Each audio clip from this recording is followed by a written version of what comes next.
Hi friends, welcome to Shah movie world.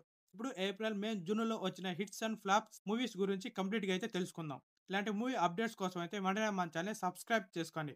అదేవిధంగా ఒక like చేయండి. ఫస్ట్ వన్ వచ్చి హిట్ 3. హిట్ ఫ్రాంచైజీలో మూడో సినిమా హిట్ 3. శైలేష్ కొల్లార్ను దర్శకత్వంలో తెరకెక్కించిన ఈ సినిమా అసలు నాని కాదు, అర్జున్ సర్కార్ కనిపిస్తాడు. లాస్ట్ 30 నిమిషాలు యాక్షన్, థియేటర్లో అయితే జనాలు పిచ్చెక్కిపోతారు. టోటల్ గా 120 కోట్లు వసూలు చేసి బ్లాక్ బస్టర్ టాక్ అయితే తెచ్చుకుంది. సెకండ్ వన్ వచ్చి సింగిల్. శ్రీ విష్ణు వెన్నెల్ కిషోర్ కాంబోలో వచ్చిన fun banger movie. First half full comedy, second half కాస్త లాగ్ అయినా సరే మూవీ మాత్రం టోటల్ గా అయితే 30 కోట్లు వసూలు చేసి హిట్ టాక్ అయితే తెచ్చుకుంది. థర్డ్ వన్ వచ్చి కుబేరా. శేఖర్ కమ్ముల, ధనుష్, నాగార్జున, రష్మిక కాంబినేషన్ లో వచ్చిన ఈ మూవీ 3 గంటల మూవీ అయినా ఒక నిమిషం కూడా బోర్ అనిపించదు. క్లైమాక్స్ కాస్త రష్ అయినా థియేటర్ నుంచి బయటకు వచ్చాక ఫుల్ సాటిస్ఫాక్షన్ తో అయితే వస్తారు. 132 కోట్లు కలెక్ట్ చేసి బ్లాక్ బస్టర్ అయ్యింది. కానీ తమిళ్లో మాత్రం అనుకున్న స్థాయిలో అయితే రన్ కాలేదు.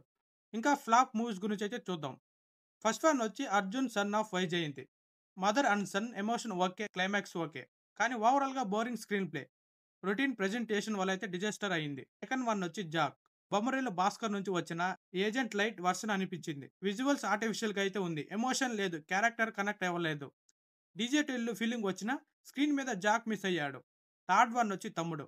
నితిన్ గారి హానెస్ట్ అటెంప్ట్ అని చెప్పాలి. కథ ఆన్ పాయింట్, అన్వాంటెడ్ సీన్స్ లేవు, కానీ ప్రమోషన్ లేకపోవడం, బజ్ లేకపోవడం వల్ల బాక్స్ ఆఫీస్ లో అయితే డిజాస్టర్ గా అయితే నిలిచింది. వీటిలో మీకు ఏ మూవీ నచ్చిందో కింద కామెంట్ అయితే చెప్పండి. వీడియో నచ్చితే ఒక లైక్ చేయండి, ఫ్రెండ్స్ తో షేర్ చేయండి, ఇంకా సబ్స్క్రైబ్ చేయకపోతే ఇప్పుడే చేయండి. గంట కొట్టడం మాత్రం మర్చిపోకండి భయ్యా. That's all today.